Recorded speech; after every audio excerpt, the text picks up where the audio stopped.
They thought I would bow down when they blocked my ranch gate with a concrete slab. I just laughed. They had no idea who they were dealing with.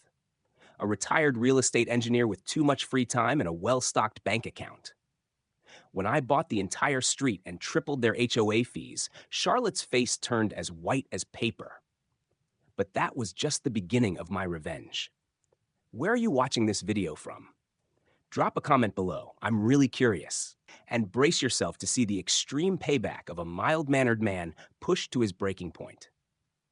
After 30 years of navigating the complex world of real estate development, my wife Helen and I had finally achieved our dream.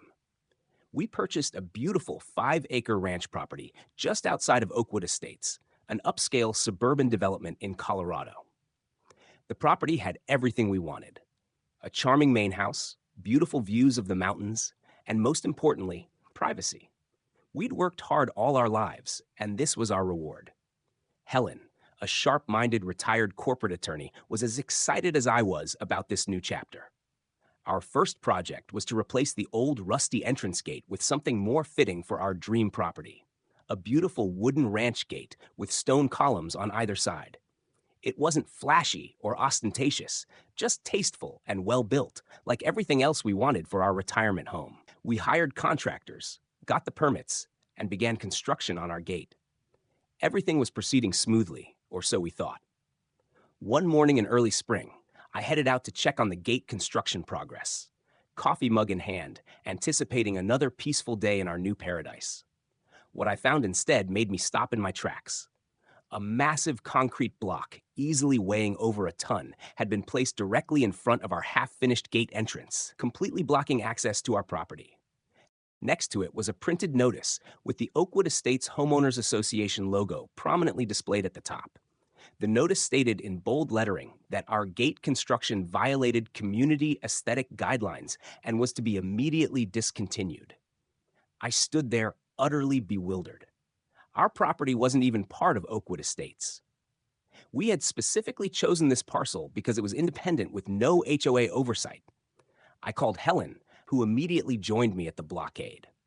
As we were examining the concrete block and the notice, wondering how to proceed, a luxury SUV pulled up beside us. A woman in her early 60s with immaculately styled blonde hair, dressed in what was clearly an expensive designer outfit, stepped out and approached us with the confidence of someone used to getting her way. Mr. and Mrs. Morgan, I'm Charlotte Whitmore, president of the Oakwood Estates Homeowners Association, she announced without bothering with pleasantries. I see you've received our notice about your rustic construction project. The way she pronounced rustic made it sound like she was referring to garbage. I took a deep breath, reminding myself to stay calm. Miss Whitmore, there must be some misunderstanding.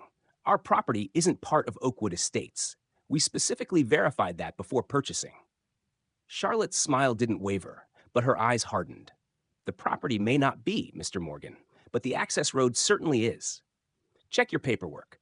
This road belongs to our community, and we have full authority over what structures can be seen from it. Your farm entrance is an eyesore that will decrease property values in our prestigious community. Before I could respond, she handed me another document, a formal cease and desist order. This has been approved by our board. I suggest you comply to avoid further complications. We have excellent connections with the county commissioners, you know? As Charlotte strutted back to her vehicle, I stood there, the paper crumpling slightly in my grip. Helen, always the attorney, was already reviewing the document. James, she said quietly, we need to check the property records if she's right about the road. I nodded, still staring at the concrete block that now barred our way home.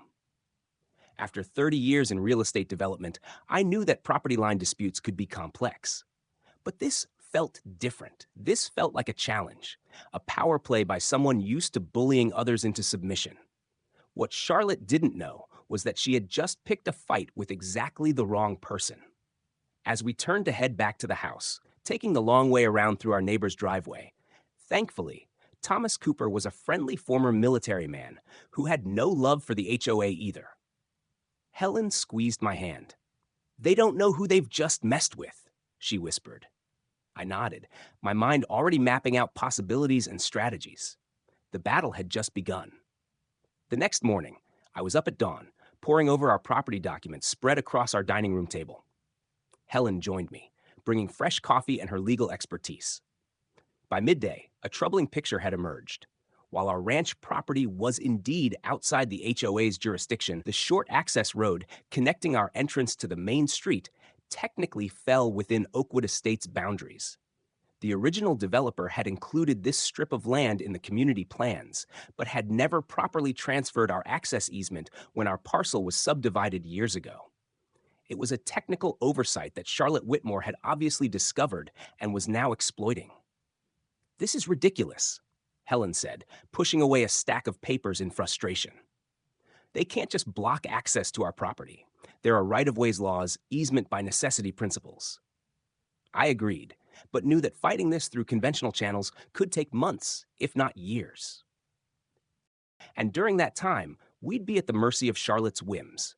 We needed specialized help, someone who understood both real estate law and the specific challenges posed by overzealous HOAs.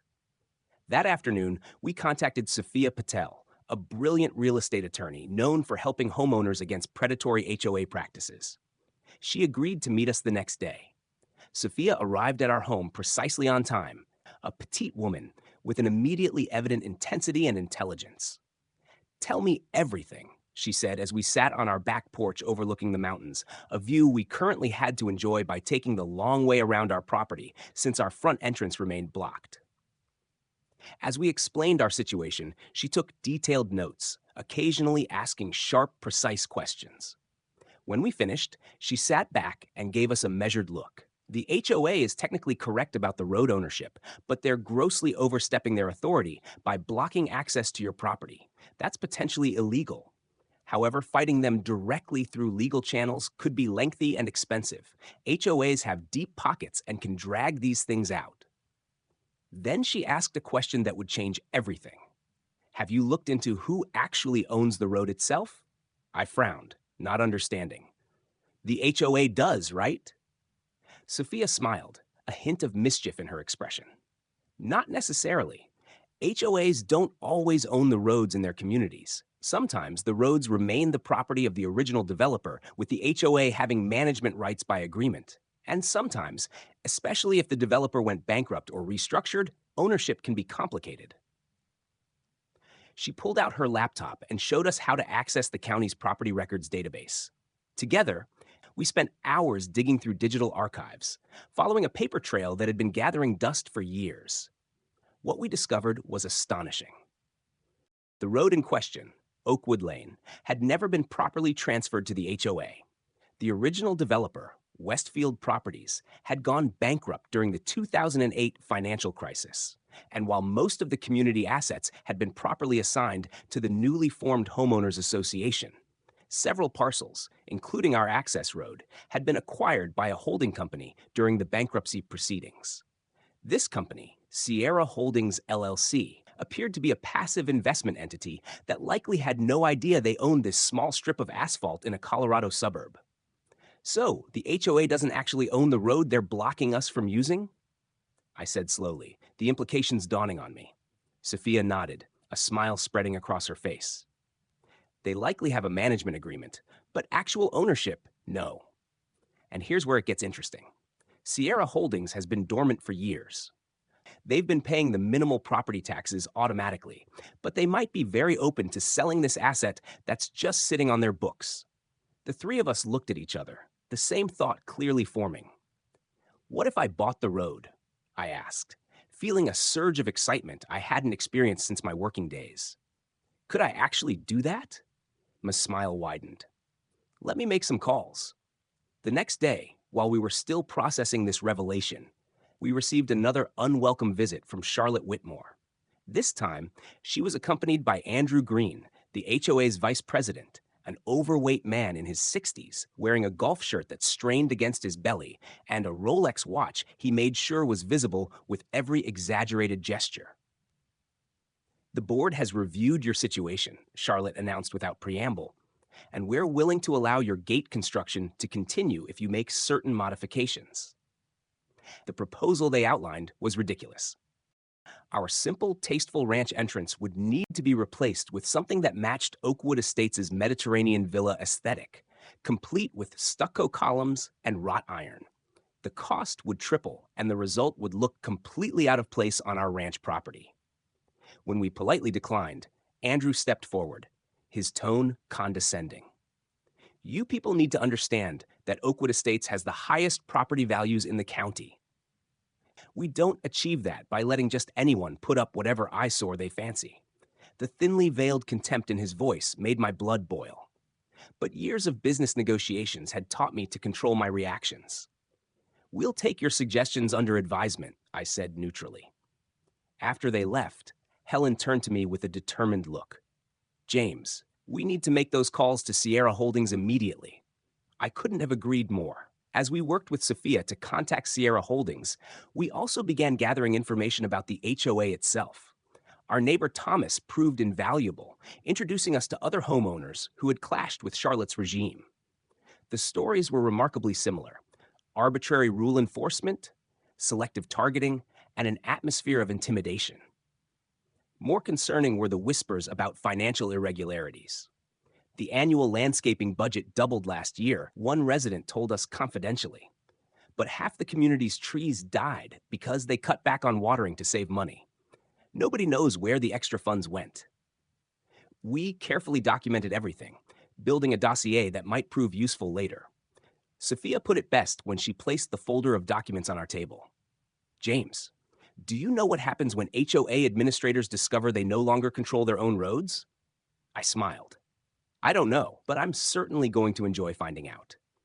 Contacting Sierra Holdings proved more straightforward than we anticipated, thanks to connections from my years in the industry.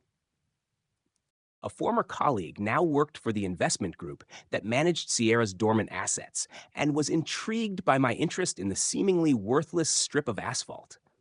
It's been sitting on our books for years, he explained during our call.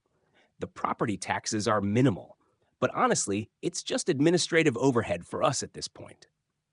I kept my explanation vague, just a property owner looking to secure access to my land, and was careful not to reveal the true strategic value of the purchase.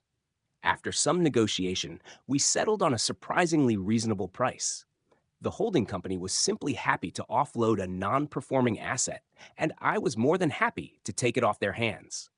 While we waited for the paperwork to be processed, Charlotte and her cronies intensified their campaign against us. Each day brought new notices of alleged violations. Our mailbox was non-compliant. The color of our house trim was unapproved. Even the native wild flowers we'd planted were deemed inappropriate vegetation.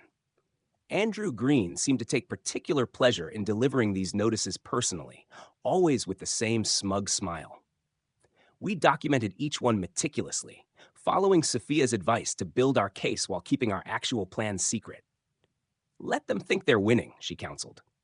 The element of surprise will be invaluable when the time comes. Helen, meanwhile, had been putting her legal skills to good use. She discovered that Charlotte had been serving as HOA president for 8 consecutive years, despite bylaws limiting terms to 3 years. The explanation was buried in meeting minutes that few residents ever read. The board had granted themselves emergency extensions during the pandemic, then simply never relinquished the additional powers. More concerning were the financial discrepancies she uncovered. The HOA's reserve fund showed unexplained withdrawals coinciding with Charlotte's kitchen renovation and Andrew's new boat purchase. Nothing was definitively provable yet, but the pattern was suspicious enough to warrant further investigation. The weeks dragged on, with the concrete block still blocking our gate. We were forced to use Thomas Cooper's driveway to access our property, a generous accommodation from our neighbor, but an indignity nonetheless. Thomas himself had become a target of the HOA's wrath due to his friendship with us. He received a violation notice for his American flag display, allegedly too large, despite it being identical to ones displayed by other residents who were on friendly terms with Charlotte. They've done this for years, Thomas told us one evening as we shared drinks on his porch. Find some minor rule violation and use it to make people's lives miserable if they don't fall in line. Most folks eventually give up and move away. His expression hardened. But I'm not moving. This was my father's house, and I'll be damned if I let some power-hungry busybody drive me out. Finally, after what felt like an eternity of bureaucratic delays, the call came from Sophia. "Congratulations, James," she said, her voice vibrating with suppressed excitement. "You are now the proud owner of approximately zero point 0.7 miles of asphalt, officially known as Oakwood Lane." I felt a surge of triumph as I signed the final documents in her office that afternoon. We agreed to keep the purchase quiet for just a little longer, while Sophia prepared the legal notification. As I drove home that evening, taking the long way around, as had become our custom, I felt a sense of excitement I hadn't experienced in years. Charlotte Whitmore had no idea that while she was busy with her petty harassment campaign, I had quietly removed the most valuable piece from the board. The next morning, Sophia arrived at our home with a stack of official-looking documents and a barely contained grin. "These are the formal notices informing the Oakwood Estates HOA that ownership of their access road has changed hands," she explained as we reviewed the paperwork. "I've also prepared this letter outlining the new access agreements they'll need to sign if they wish to continue using the road. The terms were reasonable but firm. The HOA would need to acknowledge our right of access to our property, remove any barriers immediately, and agree to a monthly maintenance fee that by sheer coincidence amounted to exactly 3 times their current HOA dues." "Is this legal?" Helen asked, though her smile suggested she already knew the answer. Sophia nodded confidently. "Absolutely. As the property owner, James has every right to establish terms for the use of his private road. They can negotiate, of course, but their position is much weaker than they realize. We decided that I would deliver the documents personally the next day during the HOA's monthly board meeting." That evening, as we prepared our approach, we received an unexpected visit from Daniel Sullivan, the city clerk. Thomas had introduced us previously, mentioning that Daniel was one of the few city officials who hadn't been charmed or intimidated by Charlotte Whitmore. "I heard through the grapevine that you've acquired the Oakwood Lane property," he said after declining our offer of coffee. "Thought you might want to know that Miss Whitmore has been making calls to various departments trying to find a way to challenge any change in ownership." His expression was carefully neutral, but there was a hint of satisfaction in his voice. "Of course, all property transactions that follow proper legal procedures are fully recognized by the city, regardless of who might object." The next evening, I dressed in my best suit, not the flashiest in my closet, but certainly the one that projected the most authority. Sophia accompanied me to the HOA meeting held in the community clubhouse. We waited quietly at the back of the room while Charlotte ran through the agenda items, watching as she arbitrarily approved some residents' requests while denying others with barely concealed contempt. Finally, during the new business segment, I raised my hand. Charlotte's expression soured immediately upon seeing me. "Mr. Morgan, this meeting is for Oakwood Estates residents only," she said dismissively. "Since you've made it abundantly clear that your property is not part of our community, you have no business here." I smiled pleasantly as I stood. "Actually, Miss Whitmore, I very much do have business here. As of yesterday, I am the legal owner of Oakwood Lane, the road that provides access to all homes in this community." A shocked murmur rippled through the room. Charlotte's face froze in disbelief. "That's impossible," she sputtered. "The road belongs to the association." Sophia stepped forward then, handing copies of the property deed and transfer documents to each board member. "I'm afraid Mr. Morgan is correct," she said with professional calm. "The road was never properly transferred to the HOA after the original developer's bankruptcy. It has been owned by Sierra Holdings for the past 15 years, and as of yesterday, ownership has been legally transferred to Mr. Morgan." The room erupted in chaos. Andrew Green's face turned an alarming shade of purple as he shouted about lawsuits and injunctions. Charlotte attempted to regain control, banging her gavel and demanding silence, but the residents ignored her, bombarding us with questions. Sophia handled them masterfully, explaining in simple terms what this meant for the community. I watched Charlotte and Andrew exchange panicked glances, clearly realizing how completely the tables had turned. Finally, Charlotte managed to adjourn the meeting, announcing that the board would review the situation with their attorneys as people filed out. Many cast worried glances our way, while others, those who had suffered under Charlotte's regime, seemed to be suppressing smiles. When we returned home that evening, I poured myself a whiskey and sat in our living room, watching footage from the security camera that Thomas had installed in the meeting room. Charlotte was nearly screaming at the remaining board members, while Andrew paced anxiously, repeatedly checking his phone. The storm was just beginning to form, and I, the man they had dismissed so casually, had now become the one controlling that storm. The next morning, I hired a local contractor to remove the concrete block blocking our gate.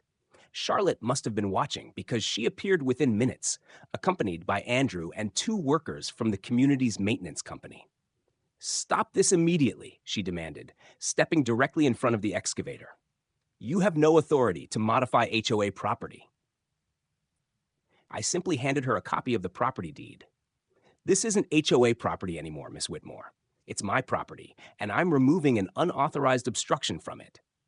She snatched the paper from my hand, her face contorted with rage. "This changes nothing. Our attorneys will overturn this trickery." Nevertheless, she was forced to stand aside as the concrete block was lifted and removed. That afternoon, Sophia delivered the official usage agreement to the HOA office, along with the first invoice for road access fees. I deliberately set the amount at exactly 3 times the monthly HOA dues that Oakwood Estates residents paid. A bit of poetic justice that wasn't lost on Sophia. "They'll fight this," she warned as we discussed next steps. "Charlotte has too much ego invested to back down easily." She was right. By evening, the HOA's attorney had contacted her, flatly rejecting our terms and threatening legal action. What's more, Charlotte had apparently ordered an even larger concrete block placed in front of our gate, a desperate and ultimately futile gesture that only strengthened our legal position. The next day, I took another step that would bring matters to a head. I had proper signage installed at both entrances to Oakwood Lane. Pindwood Road, access by permission only, below in slightly smaller lettering for access permits. Contact Morgan Properties LLC. The signs were tasteful and discreet, far more so than they legally needed to be, but their message was unmistakable. I also arranged for security cameras to be installed, covering the entire length of the road. That night, as I suspected they might, someone attempted to remove the signs. The security footage clearly showed Andrew Green personally kicking over one sign and attempting to uproot the other, only giving up when he couldn't manage it with his hands alone. The community was now in an uproar. Sophia's phone rang constantly with calls from worried residents who had suddenly realized their homes were accessible only via a private road they had no legal right to use. Charlotte hastily called another HOA meeting. But this time, instead of the usual handful of attendees, nearly every household was represented. As Thomas reported back to us, we chose not to attend, letting the pressure build. Charlotte had attempted to reassure everyone that the situation was under control and that their attorneys would quickly resolve the misunderstanding. But the residents weren't buying it anymore. They wanted to know how the board had allowed this to happen, where the road maintenance fees they'd been paying for years had actually gone, and most importantly, whether they were at risk of losing access to their own homes. The following morning, I filed a formal police report regarding the vandalism of our property, complete with crystal clear video evidence of Andrew Green destroying the signage. By afternoon, he had received a visit from local police and a citation for criminal mischief. It was a minor charge, but the humiliation of having police at his door was exactly the kind of public embarrassment that someone like Andrew, so conscious of status and appearances, would find intolerable. Meanwhile, Helen continued her meticulous investigation into the HOA's finances, uncovering more evidence of mismanagement and potential misappropriation. When Andrew Green arrogantly walked away after kicking down my sign, he didn't realize his actions had been clearly recorded from 3 different angles. Sometimes the best enemy is one too confident in their own victory. With Andrew now facing a criminal charge, however minor, and our ownership of the road firmly established legally, the dynamics of the conflict began to shift. Charlotte attempted to rally the community against us, sending out a community-wide email portraying us as vindictive outsiders, trying to extort honest homeowners. Her efforts backfired spectacularly when Helen responded with a calm point-by-point rebuttal, copying all residents and including documentation of how we had been treated from the beginning. More damaging to Charlotte was the question Helen raised about the HOA's financial management, specifically how residents' dues had been spent on road maintenance for a road the HOA didn't actually own. If the board was unaware of this discrepancy, it demonstrates incompetence, Helen wrote. If they were aware, it raises more troubling questions. I decided to turn up the pressure another notch by implementing a parking permit system for Oakwood Lane. Any vehicle parked along the roadside without a permit would be subject to towing at the owner's expense. This directly challenged one of Charlotte's favorite enforcement tactics. She routinely had visitors' cars towed if they parked on the street overnight, citing HOA regulations. Now, those regulations were meaningless as I, not the HOA, controlled parking rights on the road. I made sure the first permits were issued free of charge to all residents, except board members who would have to apply separately. It was petty, perhaps, but it made the power shift concrete in a way everyone could understand. The community began to fracture visibly. Many residents, particularly those who had clashed with Charlotte in the past, started to openly support us. Thomas Cooper became something of a spokesman for this faction, unafraid to challenge the board publicly. Others, friends and allies of Charlotte, dug in their heels, refusing to acknowledge the legitimacy of our ownership despite the clear legal documentation. The HOA hired an expensive attorney from Denver, but even he seemed uncertain about their legal standing, advising them in carefully worded letters to consider negotiation rather than litigation. Charlotte rejected this advice outright, convinced that her connections with local officials would eventually prevail. The pressure continued to mount when I installed an automated gate at one entrance to Oakwood Lane, requiring residents to use a key card for access. I immediately distributed free key cards to all households except the board members. When Charlotte called apoplectic with rage, demanding access, I calmly explained that board members could submit their applications through the proper channels, just as they had required me to do for every minor property adjustment. "You can't do this," she sputtered through the phone. "People need to get to their homes," I replied with the same words she had used on me weeks earlier. "I'm simply enforcing reasonable standards to maintain community values. I'm sure you understand the importance of following proper procedures." The silence on the other end of the line was deeply satisfying. The situation escalated further when several of Charlotte's closest allies on the board found their water bills had mysteriously tripled. It turned out the water company had been accessing meters via an easement along Oakwood Lane, and without proper permits, they were now being charged commercial access fees rather than utility rates. I hadn't planned this particular complication, but I certainly didn't rush to resolve it either. The affected board members had to publicly request my assistance, a humbling experience for people who had been treating me like an unwelcome intruder for months. I graciously resolved the issue after they submitted formal written apologies for their treatment of my family. As tensions rose, Thomas organized a group of residents to research the HOA's historical records. What they uncovered was alarming. Years of selective enforcement against certain homeowners, financial discrepancies that suggested mismanagement at best and embezzlement at worst, and minutes from executive sessions revealing Charlotte's explicit strategy to target anyone who challenged her authority. "She's been running this place like a small-town dictator," Thomas told me over coffee one morning, sliding a folder of documents across the table. "And people are finally waking up to it." Things came to a head at an emergency community meeting called by residents themselves, not the board. The clubhouse was packed with people standing along the walls when all seats were filled. Charlotte and the board sat at the front, looking increasingly uncomfortable as residents demanded explanations. I attended with Sophia, staying quietly at the back until specifically addressed. When questions turned to the road ownership issue, Charlotte attempted to dismiss it as a temporary legal confusion, but was interrupted by Daniel Sullivan, who had been invited by concerned residents. As city clerk, his statement carried significant weight. The property records are clear and unambiguous.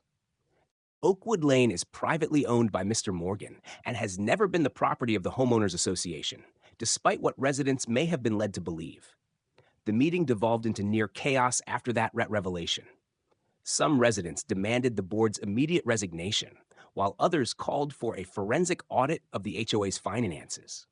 Through it all, Charlotte maintained her composure, though the strain showed in her tightened jaw and the white-knuckled grip she maintained on the edge of the table.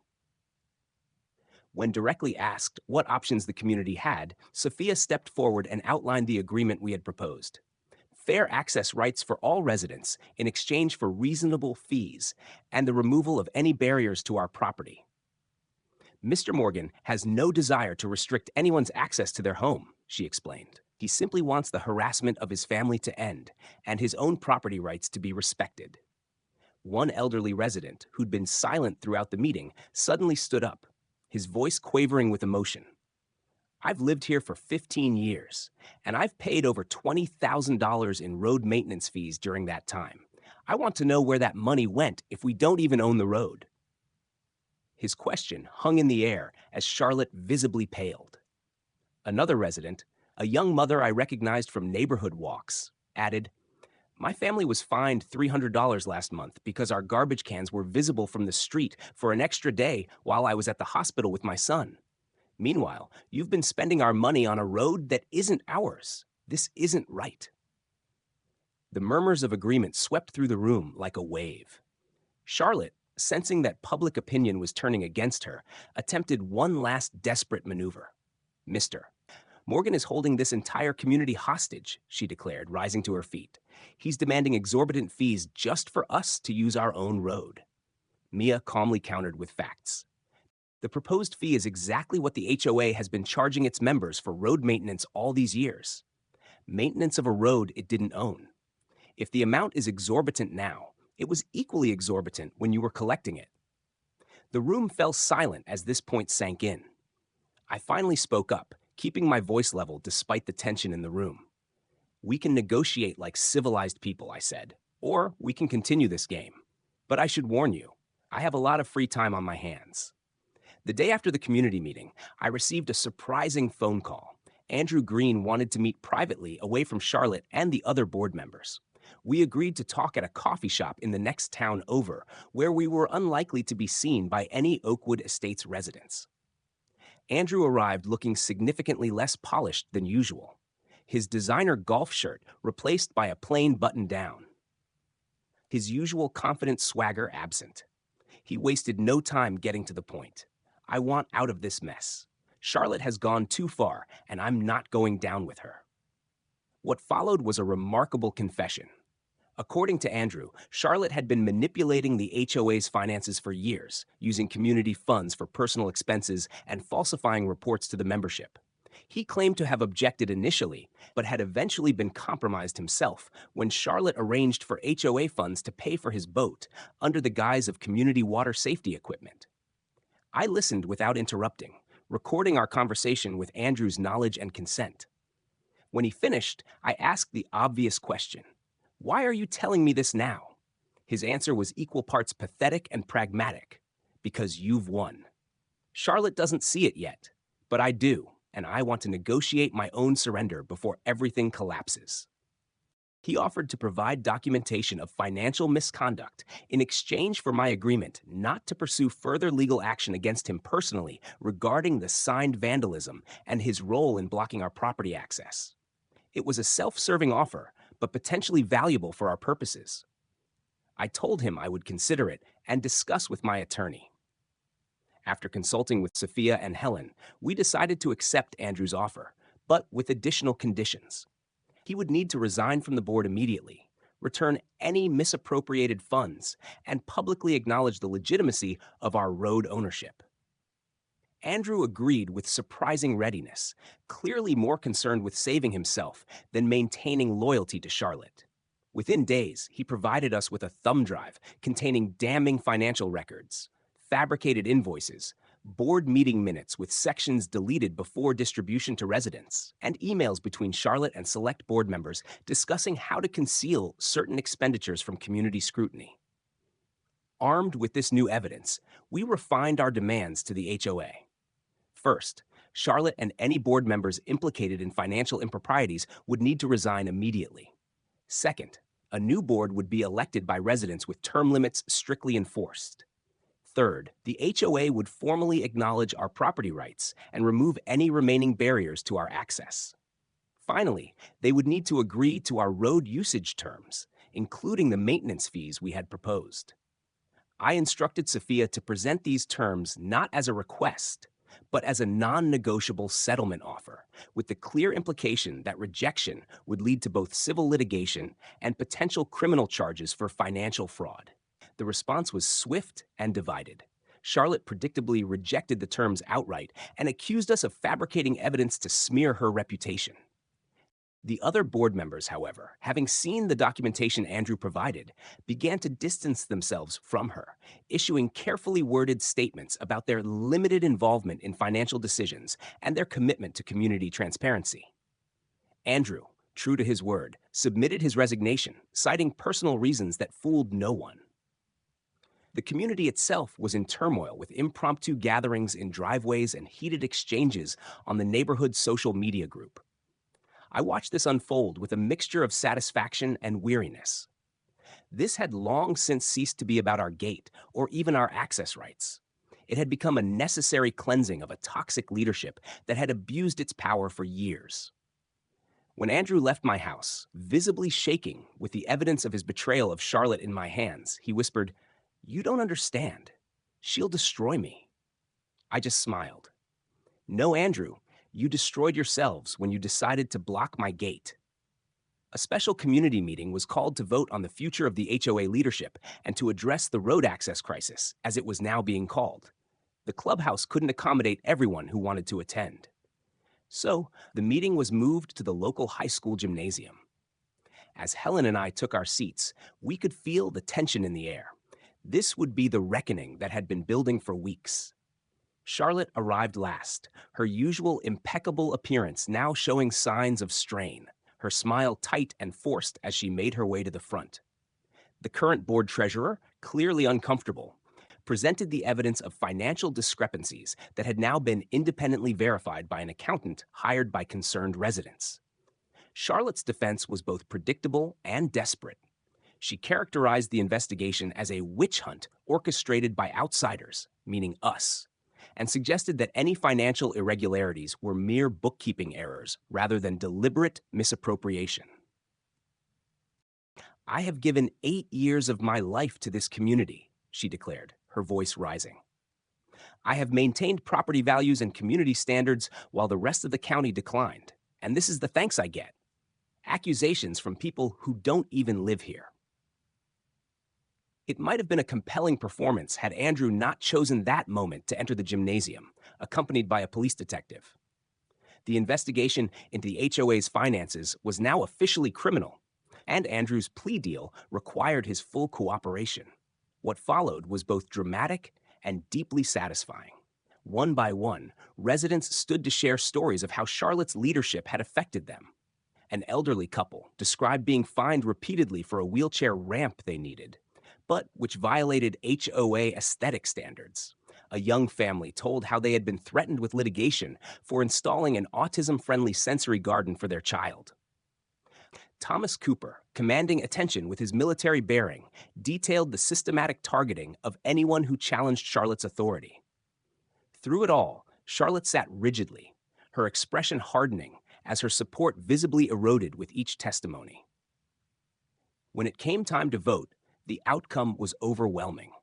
Charlotte and the entire board were removed from their positions, with an interim leadership committee established until proper elections could be held. The community also voted to accept our proposed road access agreement, acknowledging our ownership rights while securing their access needs.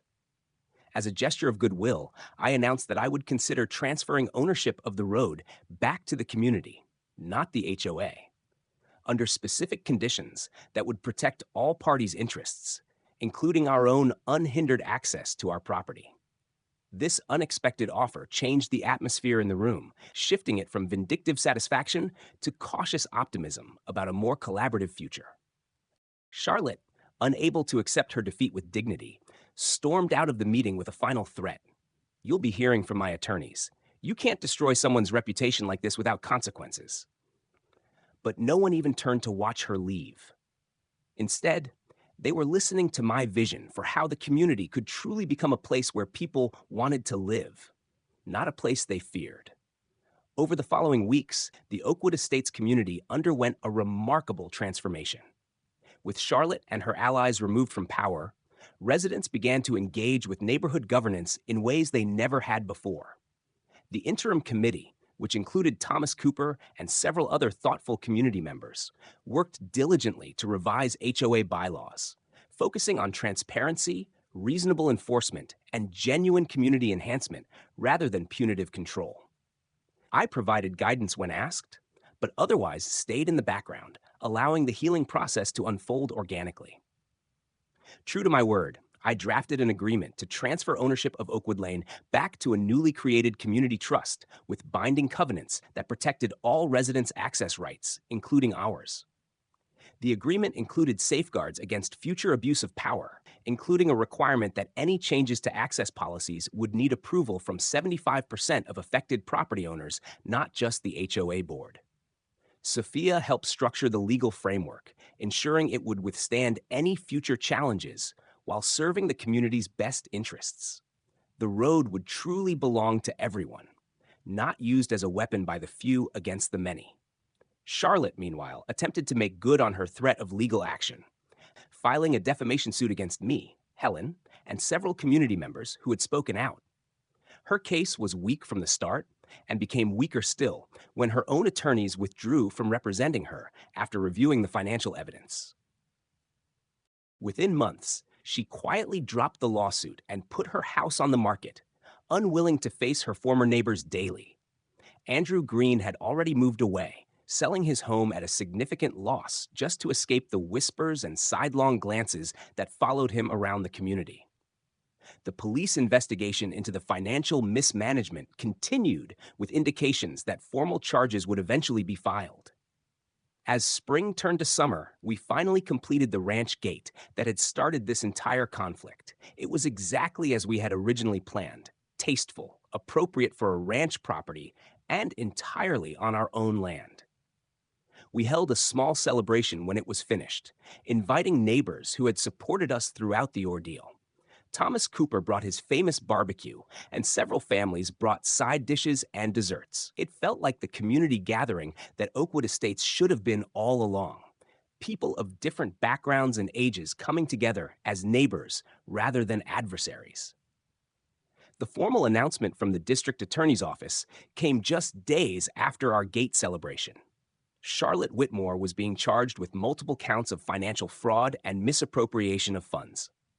The investigation had revealed even more extensive misconduct than Andrew had initially disclosed, including a pattern of kickbacks from preferred vendors who overcharged for community services. The news made local headlines, further cementing Charlotte's downfall from respected community leader to alleged criminal. I took no joy in her legal troubles. Justice was necessary, but watching someone's life unravel is never a pleasant spectacle, even when they've earned their consequences. As I stood before our newly completed ranch gate with Helen by my side, I couldn't help but smile. The battle had never really been about a gate or a road. It had been about respect, fairness, and the way we choose to live together. The concrete block that had started it all, I repurposed it into a small fountain at the entrance to the community with a discreet plaque reading, "Dedicated to the Oakwood community." It's never too late to do the right thing. No one understood its true significance except those of us who had lived through the conflict, and that was perhaps the sweetest victory of all. Last week, I ran into Charlotte at the local supermarket. She quickly turned away, unable to meet my eyes. I simply nodded politely and continued with my shopping. Sometimes the greatest victory isn't destroying your enemy, but living well after it's all over. The new HOA leadership invited me to serve as an advisor on their planning committee. An ironic twist that wasn't lost on anyone involved. I accepted, believing that my experience in real estate development could genuinely benefit the community. At our first meeting, someone asked why I hadn't simply given up when confronted with Charlotte's obstruction. Because principles matter, I replied. When someone tries to bully you off your own property using rules they invented, standing firm isn't just about your rights. It's about ensuring they can't do the same to someone else tomorrow. Helen and I finally have the peaceful retirement we planned for.